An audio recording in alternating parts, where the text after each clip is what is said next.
Lawyer మరియు advocate అనే పదాలను మనం తరచూ వింటూ ఉంటాం. అలాగే మనలో చాలామంది వీళ్ళిద్దరూ ఒకరే అని కన్ఫ్యూజ్ అవుతూ ఉంటారు. ఇప్పుడు మనం లాయర్ మరియు అడ్వకేట్ అనే రెండు పదాల మధ్య ఉన్న వ్యత్యాసాన్ని తెలుసుకుందాం.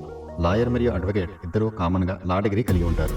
మన దేశంలో ఒక లా డిగ్రీ కలిగిన వ్యక్తి న్యాయస్థానంలో ప్రాక్టీస్ చేయాలనుకుంటే వారు స్టేట్ బార్ కౌన్సిల్లో నమోదు చేసుకుని ఆల్ ఇండియా బార్ పరీక్ష పాస్ అయిన తర్వాత అడ్వకేట్గా పరిగణించబడతారు.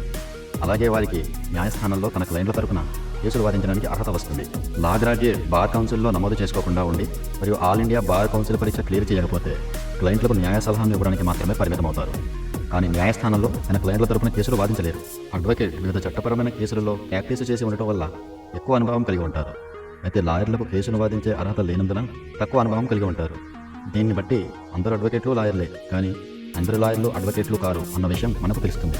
ఇప్పుడు మీరు లాయర్ మరియు అడ్వకేట్ మధ్య ఉన్న వ్యత్యాసాన్ని అర్థం చేసుకున్నారని ఆశిస్తున్నాను. మరిన్ని ఇలాంటి ఫ్యాక్ట్స్కి సంబంధించిన సమాచారం కోసం please do subscribe and like our channel.